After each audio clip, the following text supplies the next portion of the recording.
Venezuela is often described as a paradox, a country with extraordinary oil reserves, yet profound economic problems. But Venezuela is not a paradox. It is a case study. It is a case study in how sanctions shape markets, how oil remains geopolitical currency, and how the energy transition often speaks in ideals while the world negotiates in necessities. Today, I want to show you what Venezuela tells us about energy realism and why it matters now.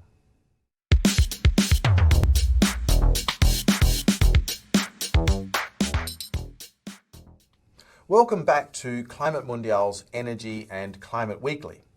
Now, a few weeks ago, I published a video on COP30 where I argued something that I think applies directly here. Global agreements have structural limits because nation-states prioritize security and economic stability. And nowhere is that more visible than in oil markets, because oil is not just energy. Oil is trade balance. Oil is state revenue. Oil is diplomacy. And in many places, oil is also regime stability. So when we talk about phasing out fossil fuels, Venezuela forces an uncomfortable question. Can the world actually phase out what it still uses to maintain order? Let's start with what makes Venezuela strategically unmistakable. Venezuela holds some of the world's largest oil reserves, notably heavy crude. Now, heavy crude is not always easy to process. It often requires specific refinery configurations, which matters because oil markets aren't just supply and demand. They're supply and demand plus infrastructure compatibility. And Venezuela historically sat within a web of production capacity, export routes, and refinery relationships, particularly in the Americas. So even when Venezuela's output collapses, the strategic fact remains. A large reserve base plus potential production capacity is always relevant in a world still dependent on oil. In energy markets, reserves are latent power, even when production is impaired. Now let's talk about sanctions, because Venezuela is one of the clearest examples of the difference between what policy intends and what markets actually do. Sanctions are often justified morally and politically, but their economic effect is more complicated because sanctions rarely eliminate demand. They constrain supply, and then the system adapts through rerouting, intermediaries, discounts, shadow logistics, and new counterparties. So the question is not, do sanctions work? The question is, work for what outcome? If the goal is to reduce regime revenue, maybe. If the goal is to reconfigure geopolitics, perhaps. If the goal is to remove oil from the system, usually not. Oil flows are remarkably persistent. Markets adapt much faster than narratives. And here's where Venezuela connects to broader global conflict dynamics. Because when the world is stressed through war, through inflation, elections, supply shocks, states become more willing to compromise on principle for stability. That is realism, not cynicism.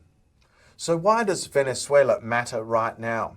Well, because it sits at the intersection of sanctions policy, US energy security considerations, global oil price stability, and geopolitical bargaining. And it highlights something that the energy transition debate often avoids, and that is, fossil fuels remain embedded in conflict management. In the COP30 video, I argued that expecting the COP to solve fossil fuels misunderstands what that process can actually achieve. Venezuela is a practical example of that. Even countries that speak the language of transition still operate inside a fossil-dependent global economy. And when pressure rises, pragmatism also rises. The transition is real, but it is negotiating with the present. Let's address a very big conceptual blind spot: stranded assets. In some climate discourse, there's an assumption that fossil reserves will become stranded because renewables will come and replace them. But geopolitics doesn't behave like a classroom model. In a contested world, reserves don't just become stranded, they become bargaining chips. And Venezuela is one of the clearest examples. Enormous reserves, strategic location, high political contestation, and persistent relevance because oil is still essential. A realist conclusion is this: the transition will reduce fossil fuel use over time, but it will not erase the strategic value of fossil assets overnight. So in closing, Venezuela teaches us that energy markets are not just about technology. They're about power, stability, and systems under stress. And it reinforces a broader theme of this channel. We should describe the world as it is, not as we wish it to be, if we want solutions that actually work. Now, I'd like to ask for your view. Do sanctions meaningfully change energy systems, or do they mostly just reroute them? Is Venezuela a warning about fossil dependency or a reminder of fossil durability? And does the energy transition require more realism, more diplomacy than public debate currently allows? Please drop a comment in the comments section below. If you've enjoyed this episode, please do click like, share the video, and subscribe to the channel. It helps enormously. And I'll see you again soon in the next episode of Climate Mundial's Energy and Climate Weekly. Bye for now.